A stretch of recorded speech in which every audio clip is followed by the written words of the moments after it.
for his first one-on-one interview since the scandal began. The governor of Puerto Rico, Ricardo Rosello, is with us live from San Juan. Governor, thank you. Thank you, Sheppard. Thank you for the opportunity. Representatives in Congress on both the left and the right, Democrats and Republicans, have called for you to resign. The largest newspaper in Puerto Rico has said it's time for you to listen to the people and step down now. Here's what the President of the United States said about your government today. The Congress of the United States handed him $92 billion. And that $92 billion is in the hands of incompetent people and very corrupt people. But the governor has done a terrible job. It's not $92 billion, but the point is made and well made, and now 1 million people are on the street saying, get out. Why won't you? Well, Sheppard, thank you again for the opportunity. I've seen the protest. I've heard the people talk. I've had a process of introspection, and I did. I've made a decision. I'm not going to run. I'm not going to seek re-election, and that way I can focus on the job at hand. You know, I've had the biggest recovery effort in the modern history of the United States on our hands. We're battling corruption with certain initiatives that we've already started and certain new ones that we want to put out there so that we can fix the problem. But just today, I signed a new procurement law that guarantees that decades of mismanagement that have gone in Puerto Rico without having the appropriate foresight about purchasing and procurement agreements now will be singled. Instead of having 188 Governor, my question processes, my you question will have was, just one. there are 100,000 people on the streets, politicians of all stripes, the President of the United States, all saying you need to go, that this is enough. You've said no. Why not? Well, there's an important component about rule of law and democracy, and I respect that process. We will have and we will propose certain mechanisms so that within the future that process can go forward. My contention is that I need to work beyond politics so that we can address some of the long-standing problems of corruption here in Puerto Rico and fix that problem. I have a proposal that I've sent to several of the aides of the president that we've been working on. I've had a record of what we have done and things that we want to do moving forward. Well, Governor, those include frankly, Governor, excuse the interruption, but I have a limited amount of time. The corruption is rampant in Puerto Rico. Economically, Puerto Rico is in a fiscal crisis, $70 billion in debt, in a 13-year recession, in the leaked nearly 900 pages of profanity-laced messages now dubbed Rickygate after you, sir. You made light of the casualties of Hurricane Maria. You casually tossed homophobic and misogynistic remarks. You were calling the Puerto Rican former New York City Council Speaker Melissa Mark Vivierto a whore. Of the oversight board that controls Puerto Rico's finances, you said, go F yourself. And when your representative to that board said he's salivating to shoot the woman who's the mayor of San Juan, you said you'd be doing me a grand favor. So attacks on women, attacks on gays, attacks on the dead relatives of your own residents across your own island, and after all that, who's left to support you? And is it even safe for you to continue to attempt to govern? Well, again, I've apologized for that. I'm making amends for all of those efforts. You've apologized for what this was specifically, Governor? For all of the comments that I've made on the chats. That is one thing. There's another effort that needs to move forward, which is the battling of corruption. Look, we have implemented the corruption was in your own administration, $15.5 million, and 5 people who were on those chats. You got rid of all of them. They are now out of the government, but you remain. Doesn't the buck stop with your office, Governor? That's right, but I was elected by the people of Puerto Rico. And those people are on the streets of your biggest city today saying, we want you out. That's the headline in the main newspaper. And the politicians on both sides of the political aisle on your own island are saying the exact same thing. You're a man on an island by yourself. How long can you stay there? My effort and my commitment is to follow through on some of the efforts that I've established for the people of Puerto Rico. That includes establishing, again, a plan that I've already circulated with the members within the White House so that we can battle this corruption, so that we can tackle what government employees are doing, what we are doing as elected officials, and a collaboration with the federal government. This is the biggest recovery effort in the United States history. it's important to state that we have the biggest STEP program in the United States for homes. The IG came over here, the federal IG, and they established that nothing went wrong on that program. So there are a lot of efforts that we've been doing now. If you want to drain the swamp, you need to tackle those problems. Governor, who's come forward to support you in the middle of this chaos? There are folks that have supported me. Who specifically is supporting you today? The rule of law. There are people. Okay, you just have give me one name? See them out there. There is a protest. Well, I've talked just one name, to people Governor. From different groups. A lot of people from the administration. Governor, you're not able to give me the name of one person in Puerto Rico who supports you continuing as governor. Is that correct? I can. So the mayor of San Sebastian, for example, supported this effort. Whose name is? From different municipalities. Javier Jimenez, for example. There are other folks that have established people in the legislature and people in the Senate as well have supported the stay. They have supported the fact that I'm not going to run and that I shouldn't seek re-election, but they've established that it is important to follow rule of law. So there is support, Sheppard. I understand the visuals that you're seeing and what's going on. I've heard that. What have you heard from the demonstrators on your streets today? Give me some examples of the sorts of things that you've heard today. Well, we've heard that there is obviously disappointment. That's not what I've heard, Governor, with great respect. We've been working. I've not heard that there's disappointment. I've heard Puerto Rican after Puerto Rican after Puerto Rican watching multiple satellite feeds and speaking with our people who are in Puerto Rico today and listening to journalists from other organizations, and I've not heard the word disappointment. I've heard numerous Puerto Ricans say that you have disrespected them, that you have not led them properly, that you've made fun of them, that you've made light of them, that they no longer trust in your leadership. For example, you got 660,000 votes to be governor of Puerto Rico. By all estimates, there are more than that on the streets of Puerto Rico today demanding that you step down. Listen, I'm not making light of the demonstrations. I'm establishing that we've established what we want to do, the efforts that are ongoing, and what we need in order to fix this problem. There is a problem.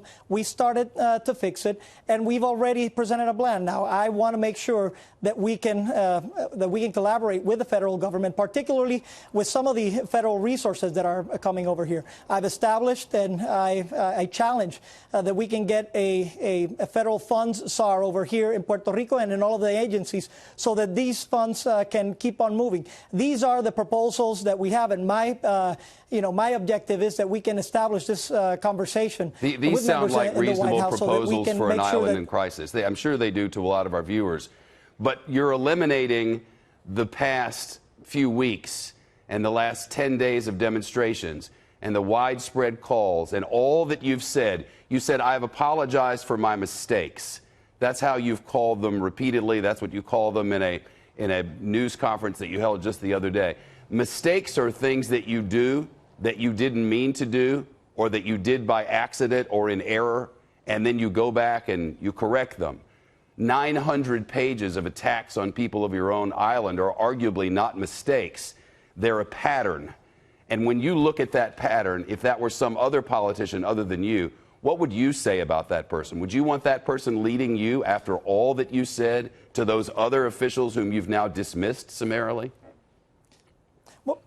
Well, I would want to showcase my record. Those are words. I would also showcase my actions, the efforts that we've made in Puerto Rico, the challenges that we had that we're now starting on a recovery effort, that we've done a restructuring effort with a fiscal oversight board over here, that we've reduced the cost, the expenditures on government because Puerto Rico was in a fiscal crunch, that since we started in the administration, we've made strides on the economy and elsewhere, but mostly we've made policy changes that are significant for women, for LGBTQ, for other sectors that are recognized as some of the biggest steps in those efforts. So again, I used words that I have apologized for, but I've also taken significant actions in the direction of helping vulnerable sectors in our population. Have you appropriately apologized? Have you apologized to Ricky Martin? Have you apologized to the survivors of the people who died in the storm that ravaged your island? Have you appropriately come forward and asked for forgiveness and a hope to move on? Because the looks of your streets today would suggest that the people don't believe you have. 10 days in a row. Have you apologized sufficiently? And what will end these demonstrations as long as you're still in office? Well, again, I have apologized sufficiently to some of them. My effort is to apologize to all of them. No, well, you can do that here if you want to have a mea culpa. If you want to have a mea culpa, you're welcome to do that here. Yeah, I've done so. I apologize. So you don't want to do to so all again? The people I've offended. So to Ricky Martin, to Melissa. What about the survivors of the dead people who were made light of? Of course, that as well. I apologize for all of the things that I have. Why'd you say those things? What was it that inspired you to say those things to other officials in such a cavalier, dismissive way? Do you remember what it was over that? It wasn't just a day. It wasn't just a week. It wasn't just a month. It was 2 months, 900 pages in December and January of that sort of language from the governor, by the way, about his own people. Well, again, some of that language is not mine. Some of it was discussed by other members within that. Oh, that's true, because it was someone else who said that. You're right, because I want to clarify that, and I apologize, because it was someone else who said, oh, I'd like to shoot the female mayor of San Juan, and then it was you who said, oh, you'd be doing me a great favor. No. Yep. So again, everything that was said, I assume responsibility for. I apologize for it, but I just wanted to establish I am in a position to apologize to everybody, to make an effort for reconciliation, and now devoid and disconnected of the political whims. My focus is to make sure that the policy that we have enacted moves forward. Those of us who live back here stateside have watched the horrors that have ravaged your island, and many of us, I know I have, and a lot of people on my staff have looked and just have wept for your people. To see all that your people have gone through and the difficulty in getting everything fixed, the months and months without power and water, the devastation of the tourism economy, at least for a while, seeing all of that really made us very sad and wanting to help in some way. I know a lot of people around here have donated. Yeah. Do you love Puerto Rico? Yeah. I do love Puerto Rico. Let me just add something. I was there. If you love Puerto Rico and you look out on the streets and you see that these hundreds of thousands of people, excuse me, sir, if you see these hundreds of thousands of people who also love Puerto Rico and have looked at the governor's office and said, that's a man who can no longer lead us. Because, Governor, that's what they're saying today.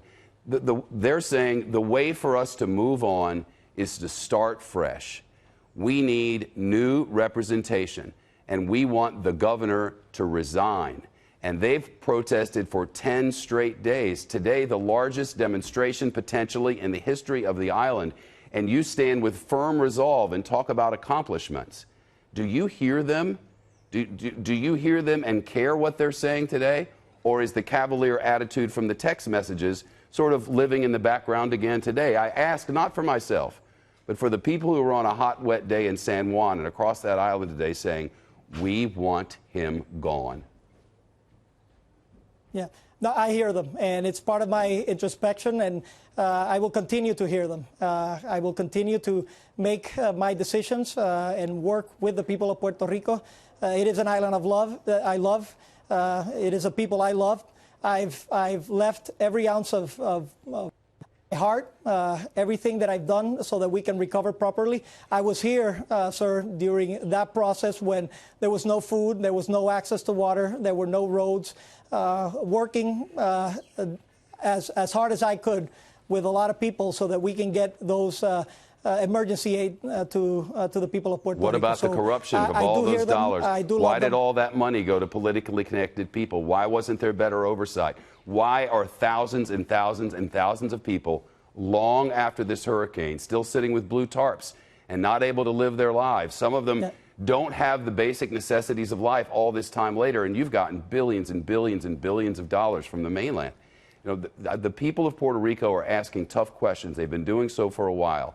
And most of them say in your newspapers today and on our cameras today that the text messages are not the reason. They're the final straw.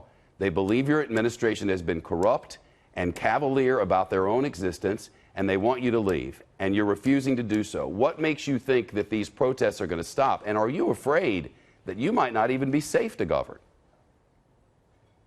No, again, what I want to do is continue on the conversation. There are some things you pointed out there that are important. But you've refused to meet with the people who are protesting outside. They've begged you to meet with you. They've begged for a sit down, and my understanding is you've said no. You haven't even done a one-on-one interview with anybody in Puerto Rico since this scandal started, just that news conference the other day. I've had 2 news conferences with all of the press, and I haven't rejected a conversation with anybody.